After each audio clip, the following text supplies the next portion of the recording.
You ever get to the end of the month, open your banking app, and just stare at the number for a second? Not in a dramatic way. No panic. No overdraft alert. Just confusion. Because nothing extreme happened this month. You didn't book a luxury vacation. You didn't buy a high-end watch. You didn't remodel your kitchen or go on some wild shopping spree. You paid rent. You bought groceries. You filled up your gas tank. You grabbed coffee a few mornings.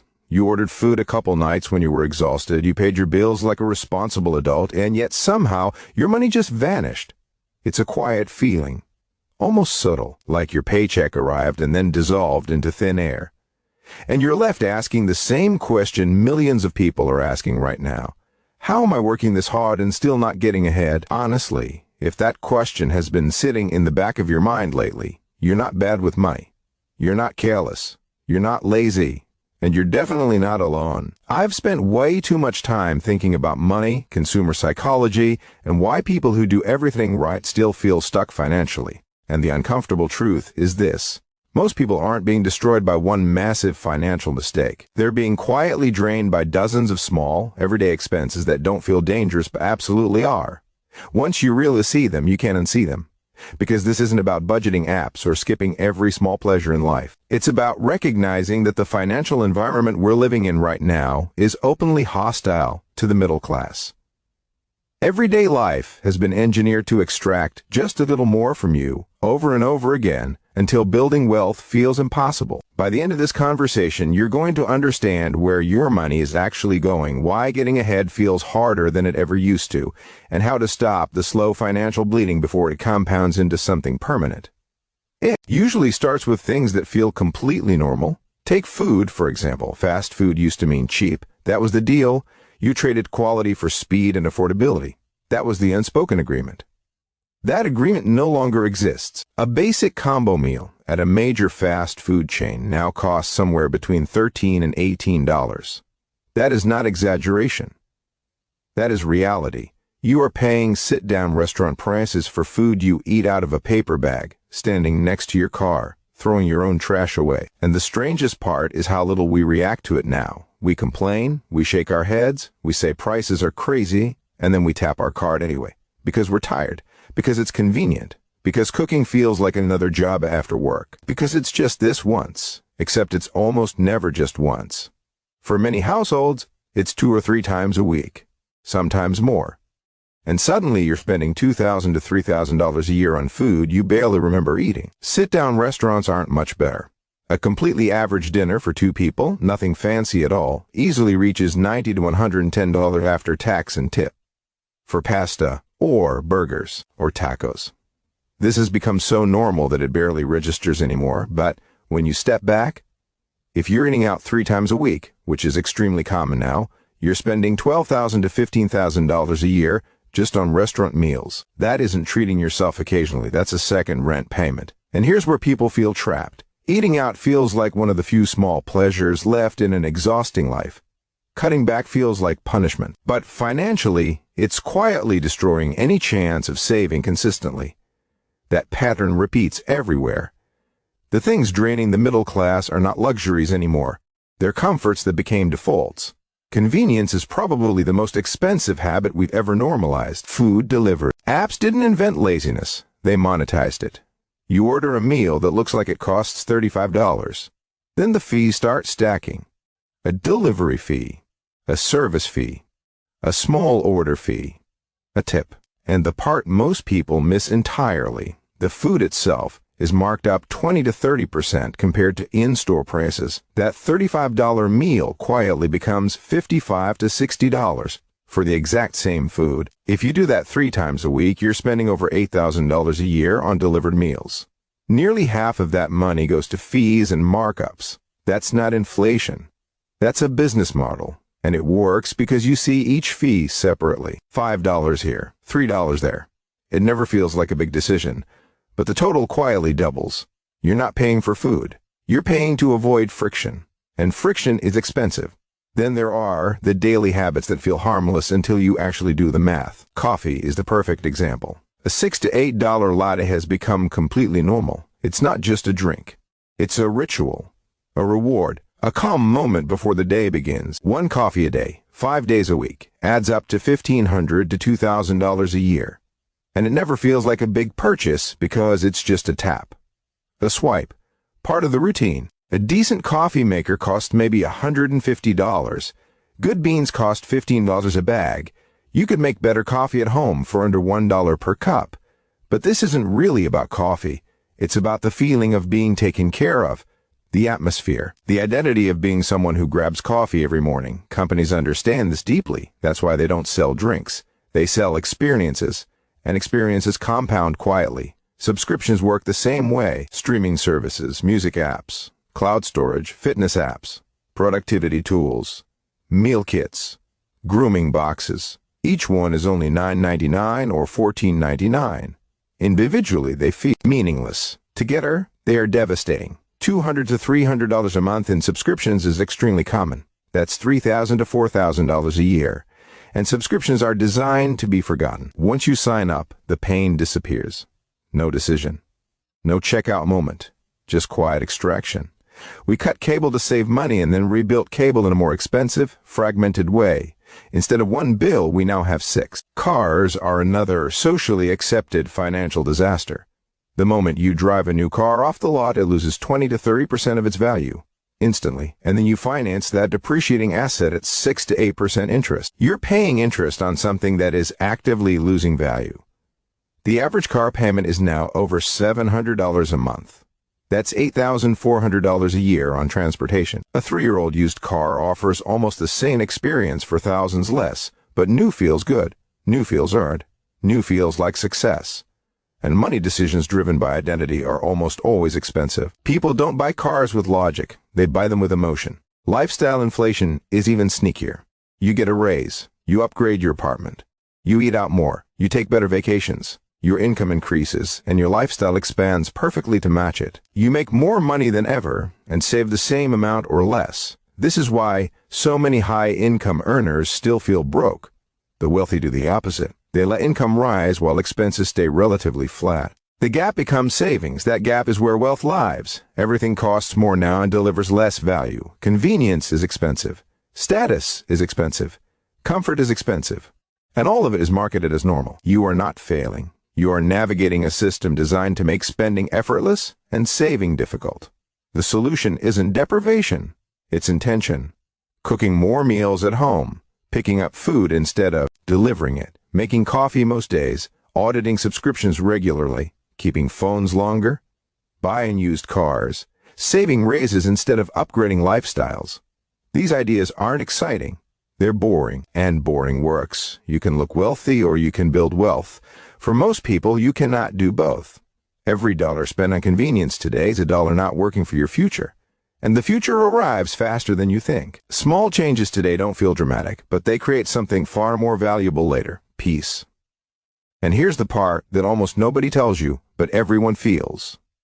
Financial stress isn't loud anymore. It doesn't show up as missed payments or dramatic crises for most people. It shows up as background anxiety, as that constant low-level tension in your chest when you think about money, as the feeling that you can't fully relax, even on a good day, because something always feels slightly off. You're doing what you were told to do. You work, you show up. You're responsible. You pay your bills. And yet you don't feel secure. You don't feel ahead. You don't feel like you're building anything solid. That disconnect messes with people psychologically. It makes you feel like you must be doing something wrong, like you're missing some secret everyone else figured out. But the truth is far less personal and far more structural.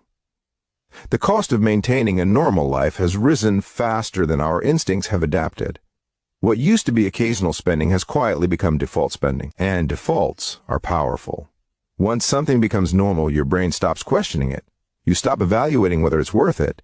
You stop asking if it aligns with what you actually want long term. You just do it automatically. That's how money slips through your hands without you ever making a clear decision to let it go. And this is where awareness becomes everything. Not guilt, not shame.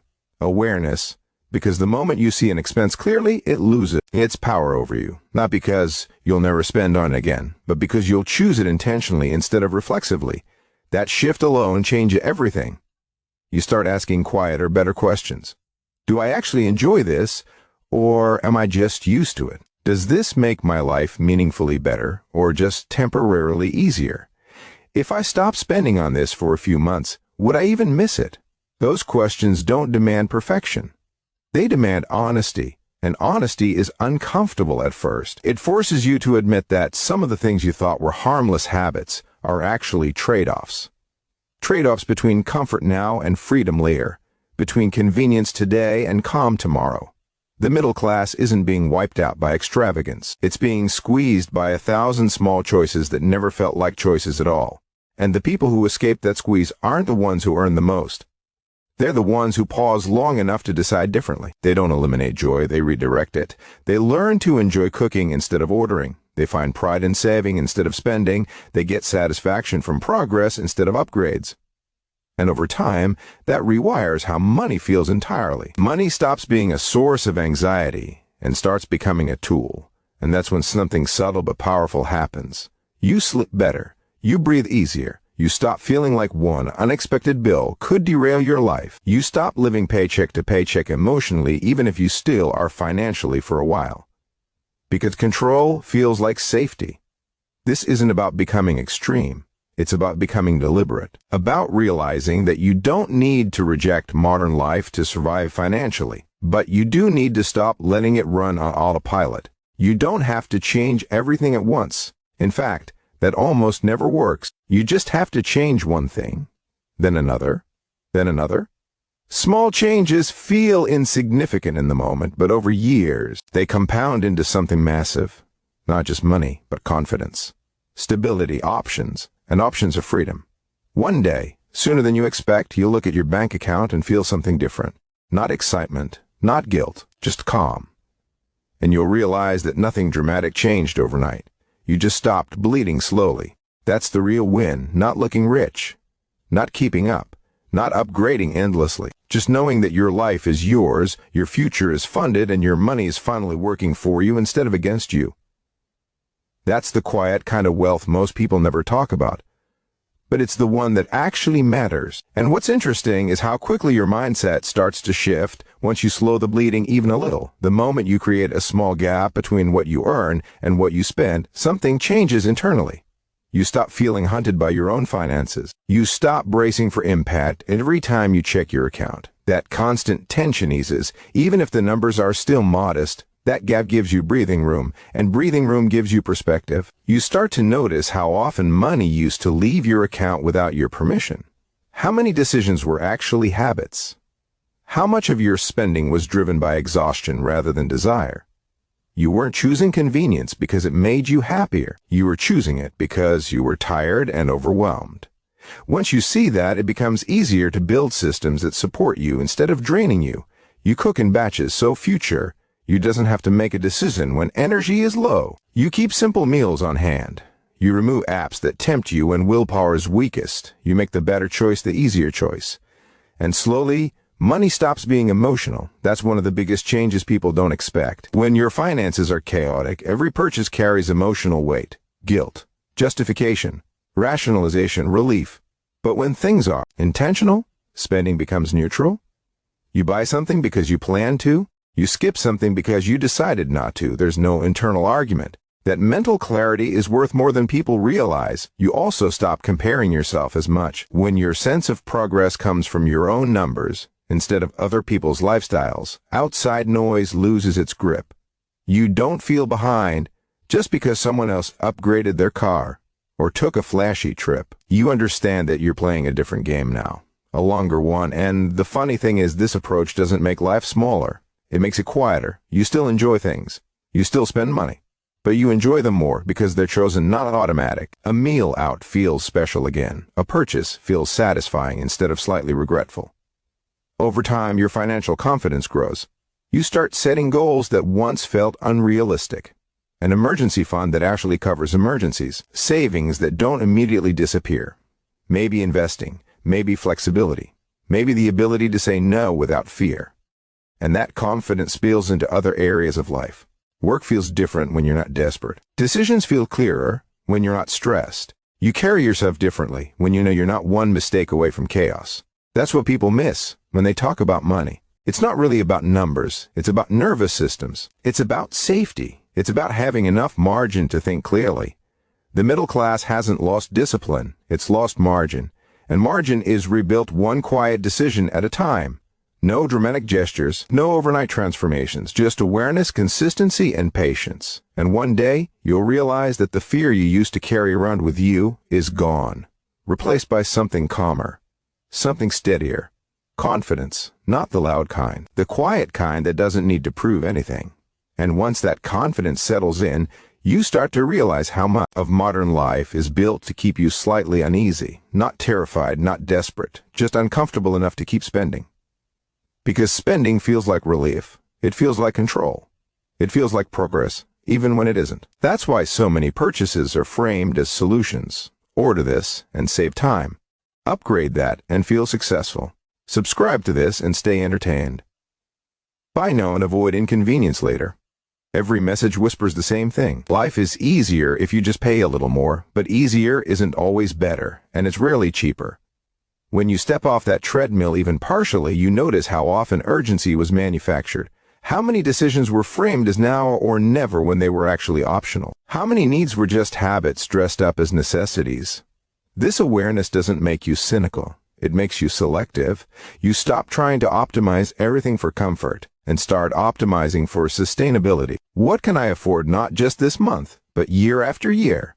What supports the kind of life I want long term, not just the kind of day I want today? Those questions slow you down. And slowing down is powerful, because when you slow down, you see patterns. You see where money flows effortlessly and where it gets stuck. You see which expenses quietly repeat and which ones actually matter to you.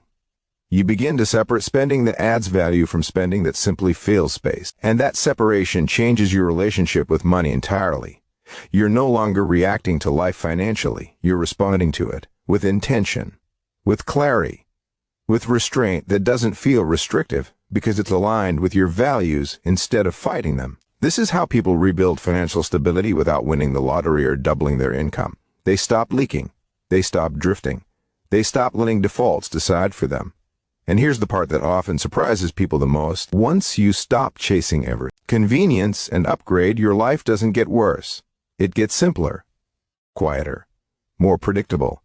And predictability is underrated. Predictability means fewer surprises, fewer spikes of stress, fewer moments where you think I should have planned better. It means knowing roughly what your month will look like financially and emotionally. That steadiness creates room for patience. And patience is what allows wealth, in any form, to grow. Most people underestimate how much damage impatience does to their finances. Wanting relief now instead of stability later. Wanting comfort today instead of freedom tomorrow. Wanting the feeling of progress instead of actual progress. When you let go of that urgency, you start playing a different game, a longer one. One where consistency beats intensity. Where small wins stack quietly. Where progress isn't flashy, but it's real. You stop measuring success by what you consume and start measuring it by what you keep, what you control, what you're building beneath the surface. And eventually, without making a big announcement to anyone, you cross an invisible line. You're no longer constantly worried about money. You're not rich. You're not finished. But you're no longer fragile. And that might be the most important milestone of all. Because fragility is what keeps people trapped. One surprise, one setback, one bad month away from unraveling. Strength comes from margin. And margin comes from intention. Quietly. Gradually. On purpose. And once you understand that, you never really go back to the old way of thinking.